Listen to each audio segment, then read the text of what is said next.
देखो बेटा, ये रहा संचारण। इसके पहले हम आप लोगों को जो इस चैप्टर का सबसे लास्ट चैप्टर है आपका संचारण, सबसे लास्ट हेडिंग है, चैप्टर नहीं बल्कि लास्ट हेडिंग है। ये सेकंड चैप्टर का जो बैच आज चल रहा है इसका सबसे लास्ट है। इसके बाद आपका कुछ बचा नहीं हुआ एनसीईआरटी के अकॉर्डिंग और आपके सिलेबस के अकॉर्डिंग। हम लोग आज सीखेंगे संचारण। आज के बाद इसके बाद एक आध वीडियो और बन जाएगी, मतलब एक आधी 9 क्लास चलेगी आपको। केवल हम समझते कुछ क्वेश्चंस बचे हुए हैं उसको बता दें, कुछ मेन में जो बोर्ड पेपर में आया हुआ है इस चैप्टर से रिलेटेड, जैसे कोलाउस का नियम, कोलाउस के दो प्रयोग, उसके बाद ढेर सारी चीजें हैं जो भी सेल से संबंधित या इधर से संबंधित, इन सब चीजों के बारे में हम चर्चा करके कुछ क्वेश्चंस आपको बता देंगे एक दिन या 2 दिन, उसके बाद ये फाइल मार देंगे, ठीक है ना। चलिए हम लोग सीखते हैं संचारण। संचारण क्या है? नाम से ही पता चला, जो भी धातु होगा उसी का संचारण होगा, वह धीरे धीरे समाप्त हो जाएगा, अपनी अवस्था को विलीन कर देगा। और विलीन करने के लिए कोई उसके पीछे पड़ा रहा होगा जो उसको छेड़ रहा होगा, उसका उसको हम लोग संचारण, मतलब वो झड़ जाए, आपस में धीरे धीरे वो खत्म हो जाए, धीरे धीरे उसका अस्तित्व खत्म हो जाए। आपको एक चीज बता दें पहले, बड़ा शौकीन क्वेश्चन है, लोग पूछा करते हैं और यह पेपर में भी आया करता है कि अगर लोहे में जंग लग जाए, संचारण मतलब है जंग लगना, अगर लोहे में जंग लग जाए तो क्या लोहे का जो भार है, वेट है, द वेट ऑफ आयरन बढ़ जाता है या घट जाता है? तो घटता नहीं बल्कि क्या हो जाता है, बढ़ जाता है। यही आयरन एक ऐसा चीज है, एक ऐसा धातु है।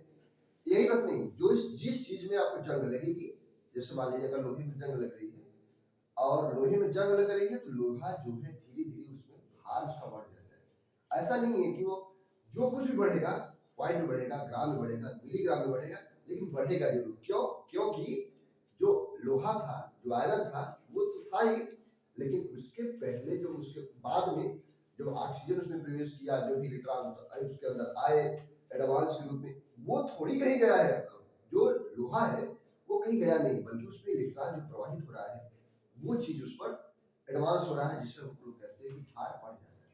एक क्वेश्चन और आती है, हम चर्चा कर दे रहे हैं, जैसे पानी जो है अगर वो जम जाती है तो उसका भार, वो उसका जो आयतन है वैल्यूम जो है, जैसे मान लीजिए हम पानी ले लिए तो उसका जो आयतन है वो बढ़ जाता है या घट जाता है? प्रश्न होगा, आंसर क्या होगा? बढ़ जाता है। कैसे, समझिए पहले।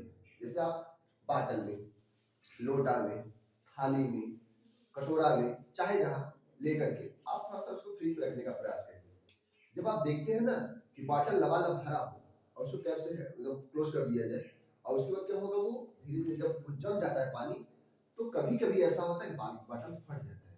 अब फटने का जो मूल कारण है उसका आयतन बढ़ना। जब वो बर्फ बनेगा तो वो जो द्रव की अवस्था को ठोस होगा, ठोस में अणुए और दूर दूर होने, मतलब पास पास हो जाती है, बहुत करीब हो जाती है, और धीरे धीरे वो बाटल भाप पड़ती, बाटल की दीवारों पर प्रभाव डालती है, और एक समय बाद वो बाटल टूट जाता है। और वो चीज समझ लीजिए कि उसी तरह से अब ये यही हम गणित से बता रहे हैं, लोहे पर जंग लगा, अगर लोहे पर जंग लग जाते हैं तो उसका भार बढ़ जाता है, इस बात को भूलना नहीं। आइए हम संसार की चर्चा करते हैं। उससे पहले सर उस लोहे पर ऐसा कोई चांदी का मतलब किसी ये कहा पड़ जाए, ये तो आपको ये उदाहरण है कि कैसे कैसे संचारण होता है। हम आपको ढेर सारी चर्चा करेंगे, पहले से थोड़ा सा बात करेंगे। कोई धातु पहले तो अंदर से कोई छेड़ेगा नहीं, पहले उसको बाहर टच करेगा।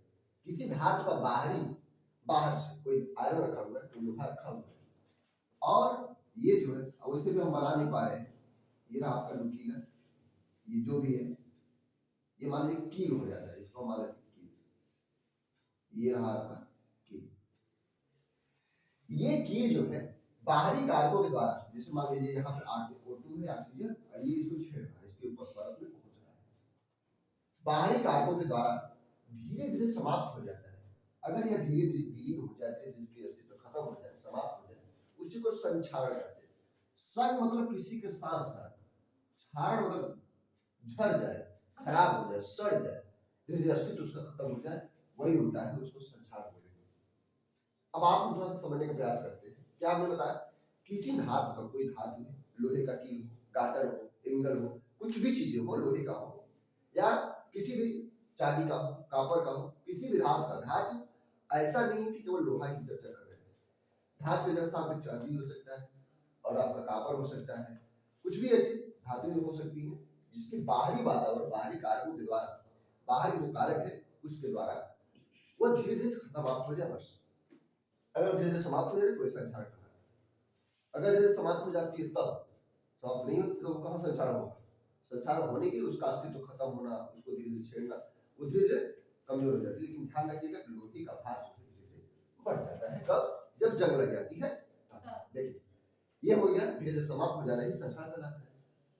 हम उदाहरण देते हैं, लोहे पर भूरी परत, जो भूरे रंग का जो लोहे जंग लग जाती है, ऑक्सीजन जो उसमें आती है, ऑक्सीजन जब पड़ेगी उसमें ना, तो वो हम आपको अभी रिएक्शन बताएंगे कि एनोड पर कैसा होता है, कैथोड पर कैसा, कैसे वैल्यू तक घटित होती है, कैसे वो कब्जा करती है, कैसे वो इलेक्ट्रॉन को ट्रांसफर करती है, एक्सेप्ट करती है, तब धीरे धीरे वो अस्तित्व उसका खत्म होता है। इन सब चीजों की चर्चा करेंगे। तो क्या हो गया? लोहे पर भूरी परत, भूरी परत जो होती है उसी को हम जंग बोलते हैं, जो भूरा भूरा होता है। आप लोग देखते हैं चांदी, जो सिल्वर और चांदी ना, तो सिल्वर जो होता है उसको काला रंग पड़ जाता है। सिल्वर जो हमारी माताएं बहनी इस्तेमाल करती है, जो कान में, नाक में, जो भी चीजें हम पैर में जो भी होता है वो सब इस्तेमाल जो करती है, कभी कभी मिट्टी से, ऑक्सीजन से, धूल से, बरसात में ज्यादा खराब होने की संभावना होती है। जो चांदी पहला करती है, जो सिल्वर, ये काला हो जाता है।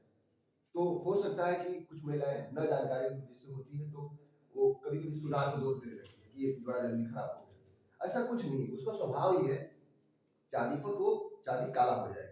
लोहा जैसा हम खरीदे मार्केट से, वो हमेशा वैसा नहीं रहेगा, वो चीज धीरे धीरे भूरी पर चढ़ जाएगी, धीरे धीरे खराब होगा, उसका धीरे धीरे अस्तित्व खत्म होगा। उसी तरह से चांदी पर जो काला परत चढ़ जाती है, वो भी आप संसार के अंतर्गत रख सकते हैं। कापर, कापर पर हरी पर चढ़ जाए, कापर का जो वायर होता है, जो हम वायर यूज करते हैं मार्केट, दुकान में, घर पे, तो उसको आप ओपन करेंगे ना, तो वो जो कापर होती है, कापर जो कलर होगा वो धीरे धीरे हरा हो जाता है, कभी स्पार्क करता है, कभी ग्रीन हो जाती है, वो भी संसार के अंतर्गत आती है। अब वायर में जो पीवीसी होता है, वायर जो होती है उसके ऊपर जो पीवीसी लगा होता है, पॉली वाइनिल क्लोराइड उसका पूरा नाम है, जिसको टच करने पर हमको करंट नहीं मारती, उसको छील देते हैं तो ऑक्सीजन के संपर्क में आ जाते हैं। उसको बचाने के लिए भी और हमको सेफ्टी से रखने के लिए भी उस पर एक लेयर रहा जाता है, जिसको पीवीसी कहते हैं।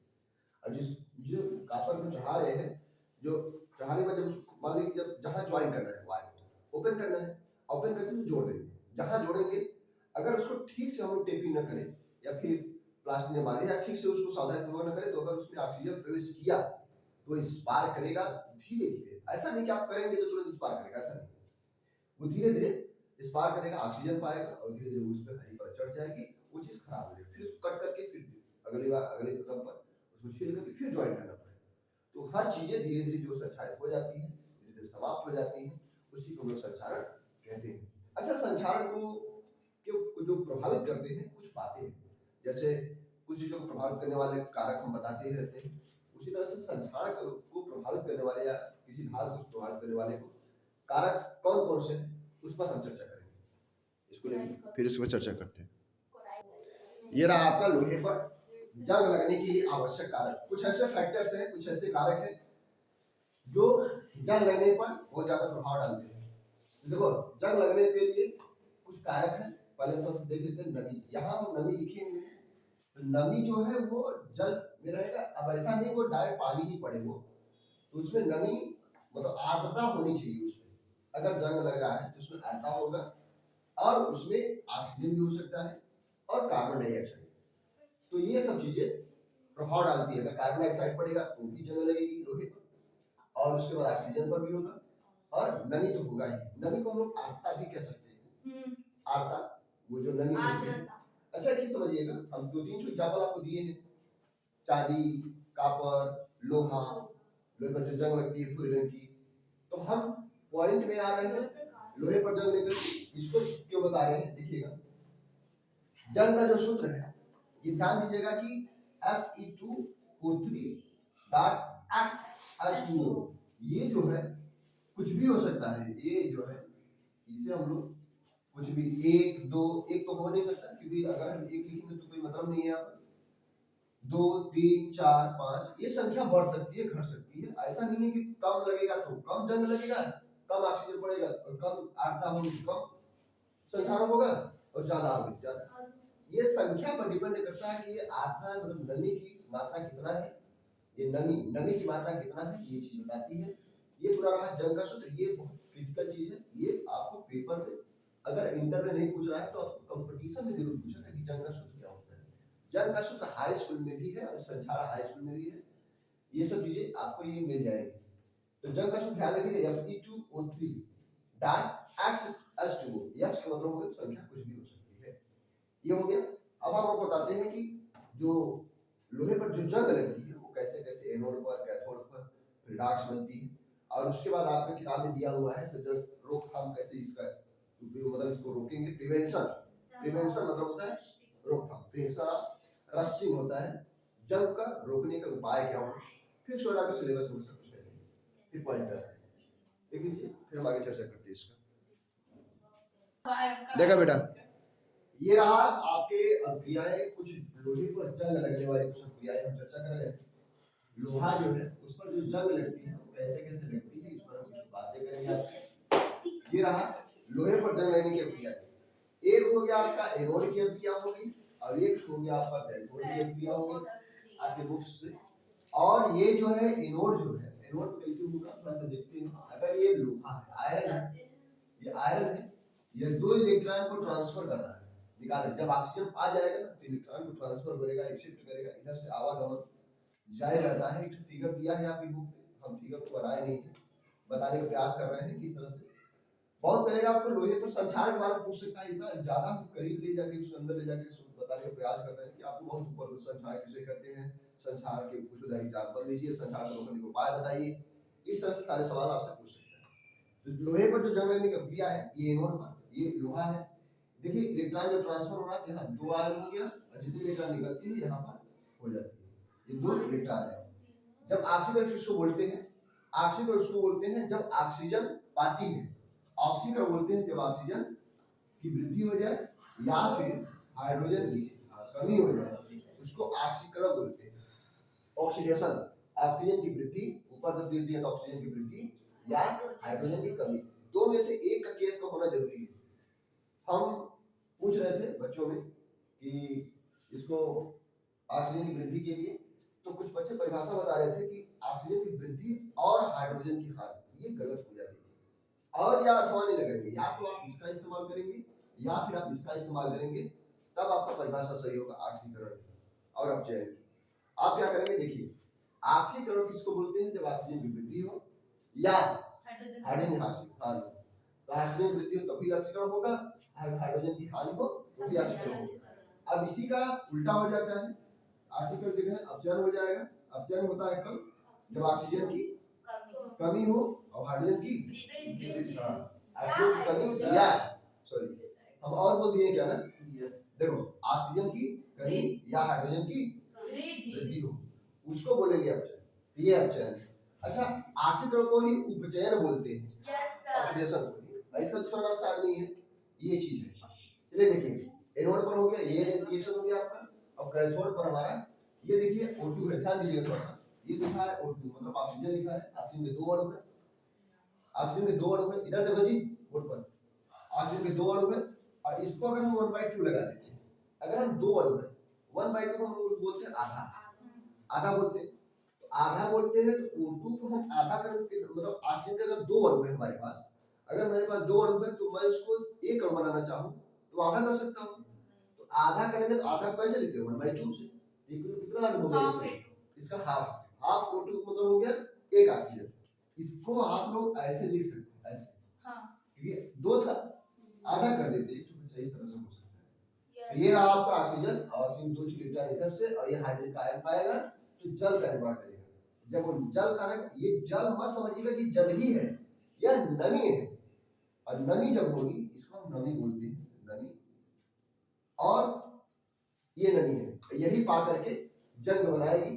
तो हमारा ये हो लोहा, लोहा ने ऑक्सीजन पाया और ऑक्सीजन से धीरे धीरे वो जल बना, और फिर क्या करती है वो धीरे से ये रिएक्शन बनाएगी। ये हो गया आपका जंग का सूत्र, इसी को हम लोग रस्ट बोलते हैं। थोड़ा सा ध्यान रखिएगा, कभी कभी पेपर में कैसे लिखता है, पेपर में लिखता है कि जंग का सूत्र बताइए, तो जंग का सूत्र बताने के लिए आप क्या करेंगे, Fe2O3 लिख देंगे, उसको ऑप्शन में Fe2O3 Fe2O3 डॉट X(H2O), और X अगर रहे तब वो सही है, क्योंकि ये जो बताती है, ये बताती है आपकी, ये बताती है संख्या। हाँ ये आपका संख्या बताती है, एक नहीं बल्कि दो या दो से अधिक संख्या जो लिखी जा सकती है। Fe2O3 नहीं सही है क्या? Fe2O3 इससे नहीं सही होगा, क्योंकि ये पानी बिना जंग कैसे लगेगा आप बताइए। ये हो जाएगी ना Fe2O3 डॉट H2O बिना पानी। जैसे हम अगर बोले आपसे कि बेटा ये किसका सूत्र तो बताओगे सर जी कैल्शियम ऑक्साइड, तो बुझा है कि बिना बुझा है?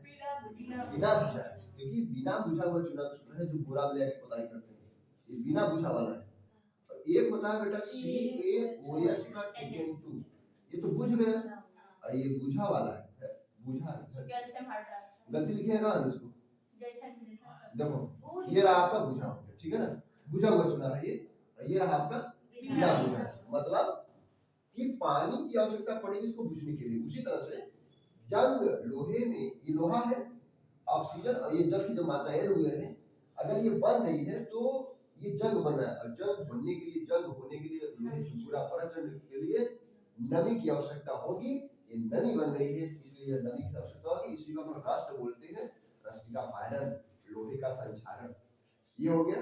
अब हम थोड़ा सा बताते हैं आपको कि लोहे के संक्षारण को रोकते कैसे हैं, इसका कुछ उपाय भी होगा। हमारे देश में करोड़ों ऐसे पुल हैं, जो करोड़ों ऐसे लोहे की इस्तेमाल हो रहा है, जो कि बाहर वातावरण खुला हुआ है और धीरे धीरे रस्टिंग हो रही है, जंग लग रहा है इस तरह से। चलिए एक चीज और बताते हैं हम, उसके बाद क्लियर करते हैं। देखो बेटा, जंग लगने की रोकथाम के उपाय, प्रिवेंशन। प्री मतलब होता है फिर से, पुनः, प्रिवेंशन को रोकथाम, कैसे रोका जाएगा उसके उपाय है। और किसको रोकना है हमको? रस्टिंग। तो जंग लगने के उपाय को कैसे रोका जाएगा, हम कोई प्रकार से इसको सीखने का प्रयास करेंगे। बच्चों मिली में करो।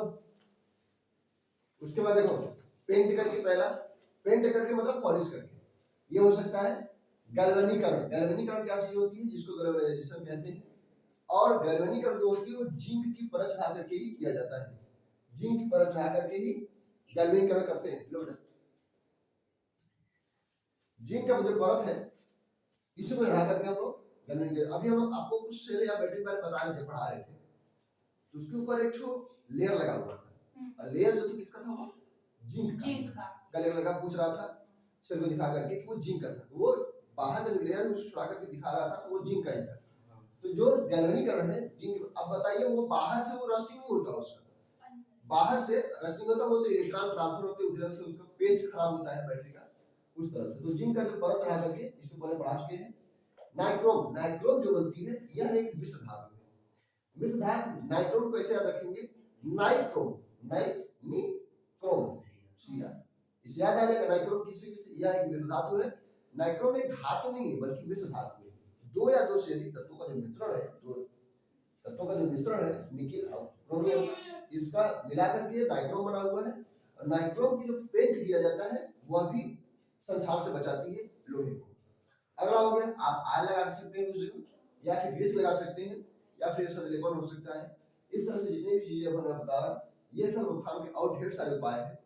इस चैप्टर के साथ साथ आपका ये सब समाप्त हो गया। अब तो कुछ बचा नहीं होगा आप लोगों का। हम समझते हैं कि जो बचा है आपका ये, अब कुछ न्यूमेरिकल बचे हैं, कुछ सवाल आपको वही हम बताएंगे जो पेपर में डायरेक्ट आया हुआ है। एक आदमी क्लास चलेगी, उसके बाद फिर आपका नया चैप्टर शुरू होगा, जो नया चैप्टर होगा आपको बताएंगे। यहाँ पर कौन सा चैप्टर था? वैद्युत रसायन, ये समाप्त होती है। और कोई समस्या तो नहीं है ना इसमें, समझा क्या ये वाला? चलो लिखो।